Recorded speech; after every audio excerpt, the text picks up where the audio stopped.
আগামী মাসেই পর্দা উঠবে আইসিসি চ্যাম্পিয়ন্স ট্রফির, যেই টুর্নামেন্ট খেলে ওয়ানডে ক্রিকেটকে বিদায় জানানোর কথা জানিয়েছিলেন সাকিব আল হাসান। তবে সময়ের পরিক্রমায় সেটা কেবলই জটিল হচ্ছে, যদিও দেশসেরা ক্রিকেটারকে নিয়ে এখনই আশা ছাড়তে নারাজ বিসিবি। এদিকে আগামী মাসে পাকিস্তান ও সংযুক্ত আরব আমিরাতে অনুষ্ঠিত হতে যাওয়া টুর্নামেন্টটির জন্য বিপিএল শেষ হওয়ার আগেই দল ঘোষণা করতে হবে বাংলাদেশকে। এর মধ্যেই বৃহস্পতিবার মিরপুর শেরে বাংলা ক্রিকেট স্টেডিয়ামে বিপিএল এর ম্যাচ চলার ফাঁকে সাকিব ইস্যুতে কথা বলেন বিসিবি সভাপতি ফারুক আহমেদ। একটা লিগে সাকিব এখনো তো রিটায়ারমেন্ট হয় নাই, মানে তেমন কোনো কিছু হয় না সাকিবের, ট্রাই নাই। এটা লিগে সাকিব এখনো তো যদি রিটায়ার করে ফেলতে তাহলে বলতাম যে ওর নাই।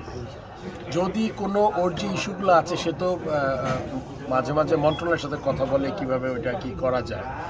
আর ওর যে জিনিসগুলোতে আমার হেল্প করার কোনো ব্যাপার নেই, এটা আমি আগেও বলেছি এখনও বলছি। এটা শুধুমাত্র গভর্নমেন্ট লেভেল থেকে যদি কোনো ইনস্ট্রাকশন আসে, ওর যেই সমস্যাগুলো আছে ওগুলো যদি ঠিক করতে পারে তাইলেই কিন্তু আমার মনে হয় যে এটার একটা ব্যাপার ডিসিশন নিতে পারে। তারপরে তার ফিটনেস, তারপরে মেন্টাল স্টেট, তারপর সিলেকশন কমিটি আছে, তার ডিসাইড করবে। সবশেষ ভারত সিরিজের পর থেকেই বাংলাদেশের জার্সিতে খেলা হয়নি সাকিব আল হাসানের। ঘরের মাঠে সাউথ আফ্রিকার বিপক্ষেও ছিলেন না তিনি। তবে সবকিছু ঠিক থাকলে বাংলাদেশের জার্সিতে আরও একবার ফিরবেন এই অলরাউন্ডার, এমন প্রত্যাশা করতেই পারেন তার ভক্তরা। এদিন টুর্নামেন্টের নেতৃত্বে কোনো পরিবর্তন আসবে না বলেও জানিয়েছেন ফারুক আহমেদ। ইনজুরি থেকে ফিরলে নাজমুল হোসেন শান্তই থাকছেন দলের দায়িত্বে। না, শান্ত আমি এখনো মনে করি ও তো টিমের বাইরে গেছে ইনজুরির জন্য।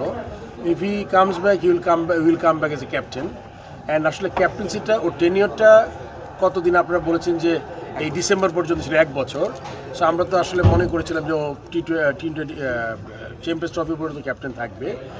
বাট এরপরের ব্যাপারটা আমরা বোর্ডের কাছ থেকে, বাট এই মুহূর্তে যে ইনজুরি হয়ে বাইরে গেছে ও আসবে, এজ এ ক্যাপ্টেনই আসবে। এখন আমরা ক্যাপ্টেন্সি ওর না নেওয়ার কোনো কারণ দেখছি না।